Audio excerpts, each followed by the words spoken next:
Good morning students.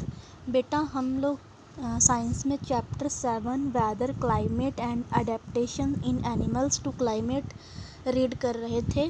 तो कल हमने क्या पढ़ा था, वेदर क्या होता है, वेदर फोरकास्टिंग, क्लाइमेट के बारे में पढ़ा था और कौन से फैक्टर हैं जो कि अफेक्ट करते हैं टेम्परेचर को और प्रेसिपिटेशन को। ओके, तो आज का हमारा नेक्स्ट टॉपिक है एटमॉस्फेरिक प्रेशर। क्या होता है एटमॉस्फेरिक प्रेशर, हम देखते हैं। Earth is surrounded by very thick layer of air. This air excrete pressure on the earth surface. जो हमारी अर्थ है उसके चारों ओर क्या है, एक एयर की, हवा की एक काफ़ी थिक लेयर है। ये जो एयर है अर्थ के ऊपर प्रेशर डालती है और जो एयर का प्रेशर है अर्थ के एक यूनिट एरिया के ऊपर, उसको हम कहते हैं एटमॉस्फेरिक प्रेशर। ठीक है, कि इस एरिया में इतना प्रेशर है, दूसरे एरिया में एटमॉस्फेरिक प्रेशर इतना है। तो हमारा एटमॉस्फेरिक प्रेशर हाई कहाँ होता है और लो कहाँ होता है वो हम देखते हैं। Atmospheric pressure is highest at the sea level. जो हमारे जो एरिया सी लेवल के पास है, सी लेवल पर हैं, वहाँ पे एटमॉस्फेरिक प्रेशर सबसे ज़्यादा होता है। जैसे जैसे हम ऊंचाई पर जाते जाते हैं प्लेस पर, हमारा एटमॉस्फेरिक प्रेशर कम होता जाता है। When the temperature of a place increase, जब टेम्परेचर है किसी प्लेस का इंक्रीज होता है तो एयर एक्सपेंड करती है। तो इससे क्या होता है, डेंसिटी है वो कम होती है और डेंसिटी के कम होने के साथ साथ हमारा एटमॉस्फेरिक प्रेशर भी कम होता है। मतलब टेम्परेचर अगर ज़्यादा होगा तो एटमॉस्फेरिक प्रेशर कम होगा। ठीक है, अगर एटमॉस्फेरिक प्रेशर कम होगा तो जो क्लाउडी स्काई होंगे और वेट वेदर होगा। ओके, और हमारे पास एक इंस्ट्रूमेंट होता है बैरोमीटर, जिससे हम एटमॉस्फेरिक प्रेशर को मेज़र कर सकते हैं। अब है हमारे पास वाइंड्स। एयर जो है ऑलवेज मूव करती है फ्रॉम हाई प्रेशर एरिया से लो प्रेशर एरिया की तरफ। ठीक है, if the day is very very hot, stormy wind और storm is expected in the evening और ड्यूरिंग नाइट।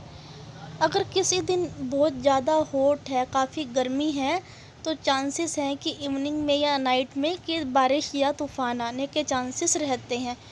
एयर की जो हॉरिजॉन्टल मूवमेंट होती है उसको वाइंड कहते हैं और जो वर्टिकल मूवमेंट होती है एयर की उसको हम एयर करंट कहते हैं। वाइंड वेन एक इंस्ट्रूमेंट होता है जिससे हम वाइंड की डायरेक्शन का पता लगा सकते हैं। ये देखिए, ये है हमारा वाइंड वेन इंस्ट्रूमेंट। एनियोमीटर एक इंस्ट्रूमेंट है जिससे कि वाइंड की स्पीड को हम मेज़र कर सकते हैं। ये है ह्यूमिडिटी क्या होती है, the humidity of water vapour present in the atmosphere at a particular place and time is called humidity. कि एयर के अंदर, एटमॉस्फेयर के अंदर कितनी मात्रा में, कितने अमाउंट में वाटर वेपर है, कितना मॉइस्चर है एक पर्टिकुलर प्लेस पर और एक पर्टिकुलर टाइम पर, उसको हम कहते हैं humidity. Air has got a definite capacity of holding water vapour in it.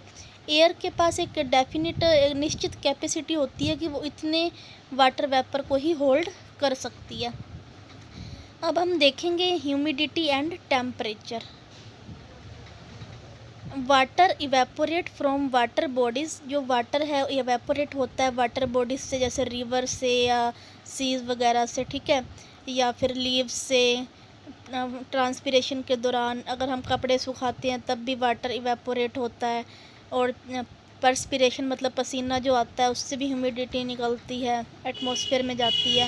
When the temperature of atmosphere increase, अगर टेम्परेचर इंक्रीज़ हो जाएगा तो मतलब ज़्यादा गर्मी होगी तो क्या होगा, इवेपोरेशन भी बहुत ज़्यादा होगा।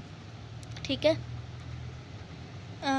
अगर ह्यूमिडिटी है वो पहले से ही बहुत ज़्यादा है एटमॉस्फेयर के अंदर तो इवेपोरेशन कम होगा। जैसे कि जो गीले कपड़े हैं, वेट क्लॉथ है, वो रेनी सीज़न में जल्दी नहीं सूखते। Wet and dry bulb thermometer, ये क्या होता है देखिए। Relative humidity is measured by wet and dry bulb thermometer, एक इंस्ट्रूमेंट होता है। ये देखिए, आपको दिखा भी रखा है इसके अंदर पिक्चर में। इससे हम ह्यूमिडिटी को मेज़र कर सकते हैं। इसके अंदर क्या होता है, 2 सेट होते हैं, एक तो होता है ड्राई बल्ब और एक होता है वेट बल्ब। देखिए इसके अंदर ये वेट बल्ब है जो कि एक कपड़े से इसके जो इसका जो बल्ब है थर्मोमीटर का, वो एक कपड़े से इसको हमने लपेटा हुआ है, ठीक है। और इसको ये एक पानी के वाटर के अंदर वेट है, तो इसको कहेंगे वेट बल्ब, और दूसरा क्या है, ड्राई बल्ब है। The thermometer show comparatively lesser temperature. तो जो बल्ब हमारा वाटर के अंदर डिप है उसका टेम्परेचर है वो कंपैरेटिवली कम दिखाएगा दूसरे बल्ब के बजाय। तो इन दोनों के टेम्परेचर का हम रिलेटिव डिफरेंस निकाल लेंगे और इससे हम ह्यूमिडिटी का पता लगाएंगे। Difference of the two temperature is the parameter of relative humidity, जो कि एक हम स्टैंडर्ड टेबल्स के थ्रू कैलकुलेट करेंगे। इसके बाद हमारे पास देखिए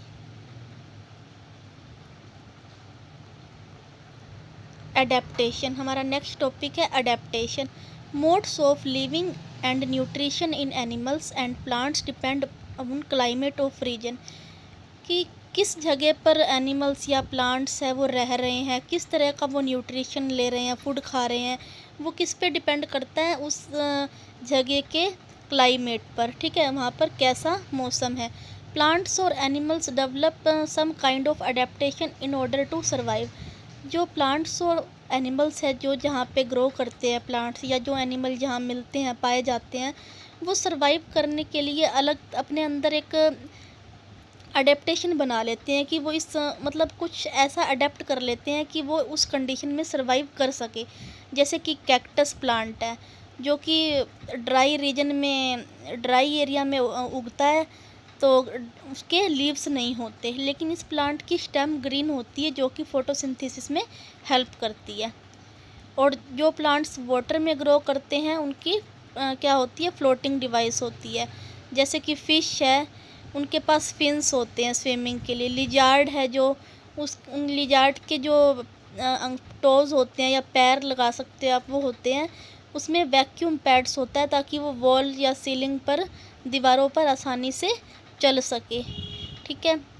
ए chameleon has a long tongue. Chameleon जो इंसेक्ट है उसकी टंग जो है वो जीभ काफ़ी लंबी होती है ताकि उसको अपना प्रे मतलब शिकार पकड़ने में आसानी हो। ऐसे ही बटरफ्लाई के जो आगे का स्ट्रक्चर होता है वो ट्यूबुलर स्ट्रक्चर होता है ताकि वो फ्लावर से उसका रस जो है वो सक कर सके, ले सके। ऐसे ही फोरलिम्स बर्ड्स के पास विंग्स होते हैं उड़ने के लिए। कैमल के जो फिट होते हैं, पैर होते हैं, वो पैडेड होते हैं ताकि वो सैंड पर इजीली चल सके। और जैसे कि रूमिनेंट्स होता है, जैसे कि काऊ बफेलो होते हैं, उनके स्टमक के अंदर एक्स्ट्रा बैग होता है ताकि वो आसानी से अपने फूड को डाइजेस्ट कर सके, ठीक है। तो मतलब सभी एनिमल्स के पास जिस जगह वो रहते हैं तो उनके पास कुछ ना कुछ ऐसा होता है कि वो अपने आप को वहाँ सर्वाइव करवा सके। मतलब उनके पास एक अडेप्टेशन होती है कि वो वहाँ सर्वाइव कर सकते हैं, वो अपने आप को उस चीज़ के लिए अडेप्ट कर लेते हैं। सबसे डिफ़िकल्ट क्लाइमेट कौन सा होता है? सबसे डिफ़िकल्ट क्लाइमेट होता है या तो बहुत ज़्यादा हीट, मतलब बहुत ज़्यादा गर्म क्लाइमेट, या बहुत ज़्यादा ठंडा। तो जो एनिमल्स और प्लांट्स उस जगह पर रहते हैं उनके पास कुछ स्पेशल फीचर होते हैं ताकि वो अपने आप को उस कंडीशन में अडेप्ट कर सके। तो किस तरह से वो अडेप्ट करते हैं अपने आप को, जो एनिमल्स काफ़ी ठंडे एरिया में रहते हैं, ये हम नेक्स्ट क्लास में स्टडी करेंगे। अभी के लिए इतना ही। Thank you and have a nice day.